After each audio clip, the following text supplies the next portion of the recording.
तुझे रखनी चाहिए। बाइबल के सबसे बड़े छुटकारों में से एक छुटकारा रूत का होता है।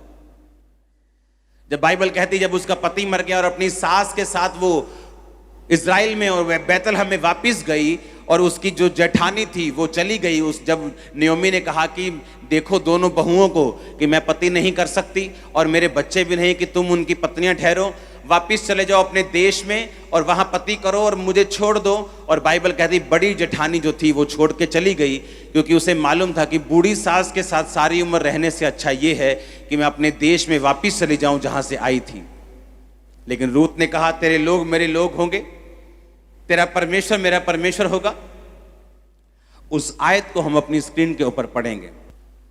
रूत बोली तो मुझसे ये विनती ना करके मुझे त्याग या छोड़कर लौट जा, जिधर तू जाए मैं भी जाऊंगी, जहां तू टिके वहां मैं भी टिकूंगी, तेरे लोग मेरे लोग होंगे, तेरा परमेश्वर मेरा परमेश्वर होगा। तारीफ करो जोर से इस लाइन के लिए। आगे लिखा जहां तू मरेगी वहां मैं भी मरूंगी, जहां तुझे मिट्टी दी जाएगी वहां मुझे मिट्टी दी जाएगी। यदि मृत्यु छोड़ मैं किसी कारण तुझसे अलग हो जाऊं तो यहोवा मुझसे वैसा ही वर्ण अधिक करे।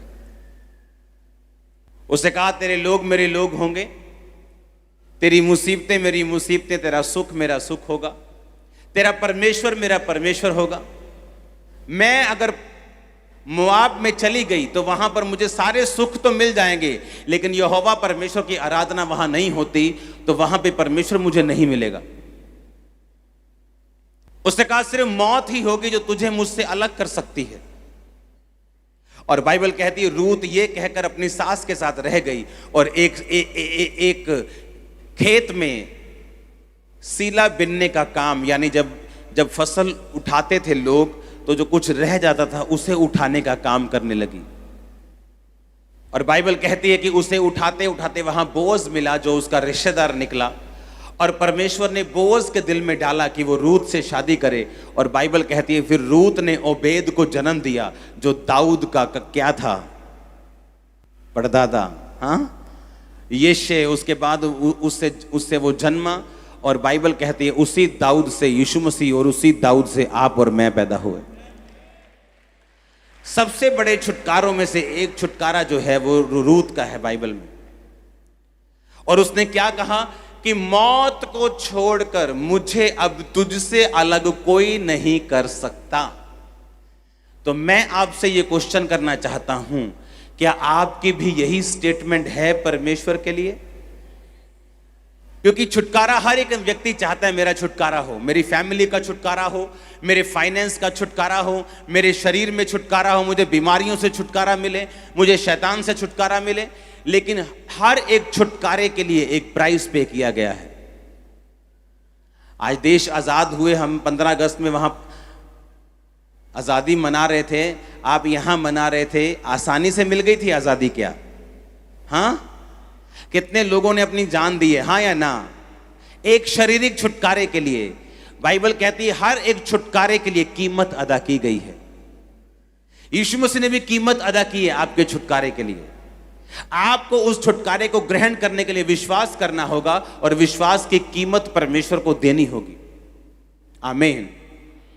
और उसने कहा कि मौत के अलावा और कोई चीज मुझे तुझसे अलग नहीं कर सकती। मौत ही आएगी तो मैं तुझसे अलग होंगी, लेकिन कोई दुख, कोई बीमारी, कोई पति का लालच, किसी भी तरह का कोई अटैक मुझे तुझसे अलग नहीं कर पाएगा।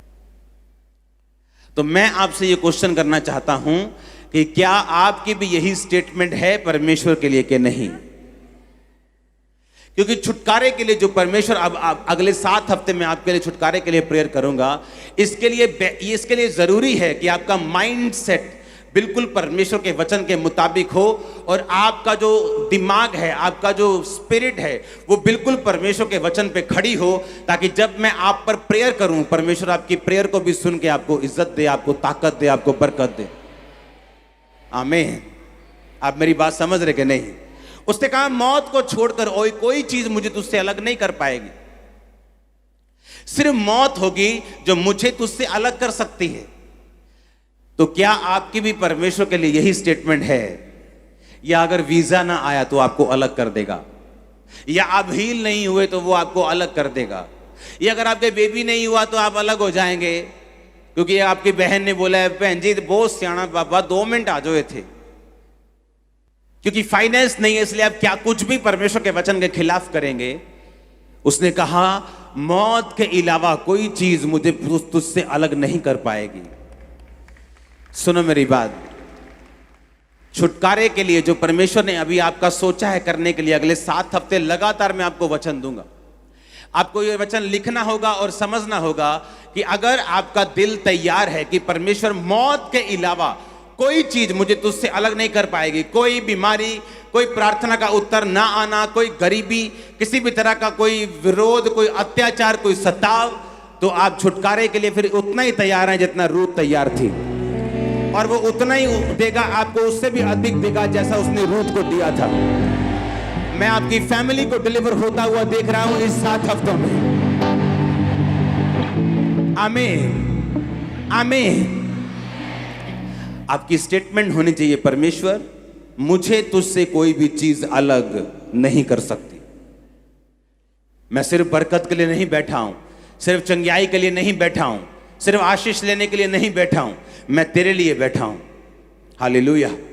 और उसने क्या कहा कि मैं यहोवा परमेश्वर को छोड़कर उस देश में भी नहीं जाऊंगी जिस देश में मुझे आशीष मिलनी हो, मेरी शादी हो जाए, मेरे बच्चे हो जाएं, मैं तब भी वहां पे नहीं जाऊंगी जहां मुझे परमेश्वर यहोवा नहीं मिलेगा।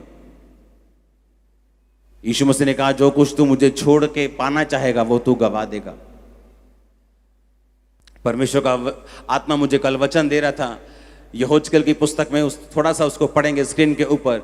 परमेश्वर की आत्मा मुझसे कह रहे थे कि वो भविष्यवक्ता जो झूठे दर्शन देखते और झूठी भविष्यवाणी करते हैं, मेरा हाथ उनके विरुद्ध होगा, वे मेरी प्रजा की मंडली के भागी ना होंगे, ना उनका नाम इज़राइल की नामवली में लिखा जाएगा। हम लोगों को इंप्रेस करना चाहते हैं, हम देखते हैं कि वो बंदा बड़ा अच्छा काम कर रहा है, अब मुझे करना नहीं आता है क्योंकि मेरी प्रार्थना वैसी नहीं, तो क्यों ना मैं चीज़ों का सहारा लूं और मैं भी भविष्यवाणी कर सकूं। और परमेश्वर ने कहा उनका नाम इज़राइल की मंडली में शामिल नहीं होगा। और परमेश्वर का आत्मा मुझे समय बिता रहा था किस समय तक वो उनको उड़ा देगा इस धरती पर से। जो कुछ आप परमेश्वर के लिए खोना चाहेंगे कि परमेश्वर मैं तेरे नाम के लिए इज्जत छोड़ता हूं, तेरे नाम के लिए पैसा छोड़ता हूं, मुझे कोई परवाह नहीं सताव की, आप उसको पाएंगे 100 गुना। और कई बार आप लेना चाहेंगे लोगों को परमेश्वर से हट के कि परमेश्वर के लोग आए, ये मुझे ये बरकत चाहिए, और आप गलत तरीकों का यूज करेंगे। परमेश्वर ने कहा जो कुछ तूने पाया है तू गवा देगा। हालेलुया। तू लोगों को पाना चाहता है तो उन्हें गवा देगा, तू बरकत को पाना चाहता है तो उन्हें गवा देगा, लेकिन मुझे छोड़कर तू जो कुछ भी पाएगा तू गवा देगा। लेकिन अगर तू मुझे पा लेगा और चीजों को छोड़ देगा, मैं तुझे 100 गुना दूंगा। रूत ने कहा मुझे परमेश्वर चाहिए, चीजें नहीं चाहिए, बरकत नहीं चाहिए, मैं परमेश्वर के प्रेजेंस में रहना चाहती हूं, मैं अपनी सास के साथ रहूंगी, यहोवा परमेश्वर की आराधना करूंगी, उसी तेरा परमेश्वर मेरा परमेश्वर, तेरे लोग मेरा लोग होंगे। मौत ही हमें अलग करेगी और कोई चीज हमें अलग नहीं कर सकती। क्या आपकी ये स्टेटमेंट है तो फिर आप छुटकारे के लिए तैयार हैं।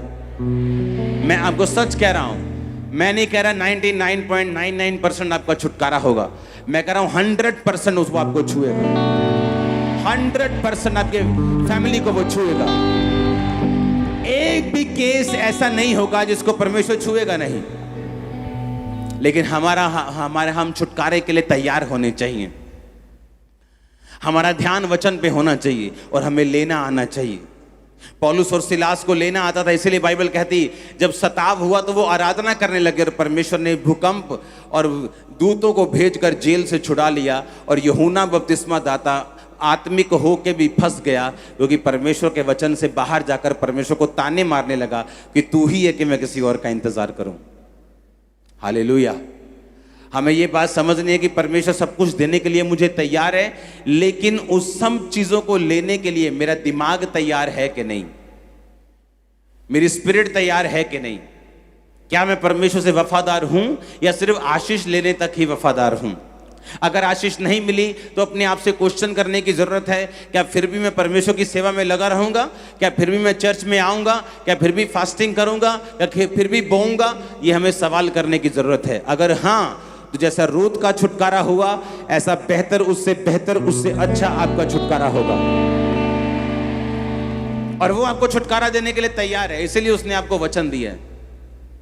क्यों परमेश्वर कहता है हम रूत की पुस्तक पढ़ें जो आज से हजारों साल पुरानी है? क्यों वो कहता है हम नया नियम पढ़ें जो आज से 2000 साल पुराना है? इनको पढ़ने से हमें ये मालूम होता है किसने छुटकारा पाया और कैसे पाया, और किसने नहीं पाया और क्यों नहीं पाया। आमीन।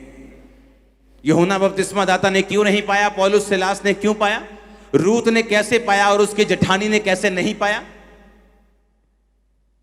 अगर रूत की जेठानी वापिस ना जाती तो वो जो बरकत बोअज की मिलनी थी वो उसकी जेठानी की थी, उसकी नहीं।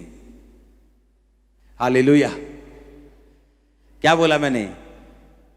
कि अगर रूत की जेठानी वापिस ना जाती तो बरकत रूत को मिली थी वो उसकी नहीं थी, किसकी थी? उसकी जेठानी, क्योंकि वो बड़ी थी। दाऊद राजा होने के लिए नहीं चुना गया था, उसके भाई थे राजा होने के लिए चुने गए। लेकिन जब हम अपनी जगह को छोड़ देते हैं, परमेश्वर वो जगह किसी और को देता है। अपनी जगह पे अड़े और खड़े रहो, अपनी जगह पे बने रहो, जो विश्वासी होने के दिए खड़े रहो, सताव आए खड़े रहो, तो खुदावंद ऐसा टच करेगा दुनिया आपको देखेगी। बस बने रहना है। आमीन। खड़े रहना है, प्रार्थना में खड़े रहना है, विश्वास में, फास्टिंग में, सताव में भी, आंसुओं में भी, रोने वक्त भी। लेकिन आपको याद होगा कि रूत का परमेश्वर मेरा भी परमेश्वर है। अगर उसने रूत को नहीं छोड़ा वो मुझे भी नहीं छोड़ेगा। अगर उसने उसके जीवन में रास्ता निकाला मेरे जीवन में भी वो निकालेगा। Hallelujah, hallelujah. वो आपको बचा के रखेगा। मैंने कहा वो आपको बचा के रखेगा, वो आपको सेफ करके रखेगा। आमीन। ऊंचा, ये बरकत आपकी है।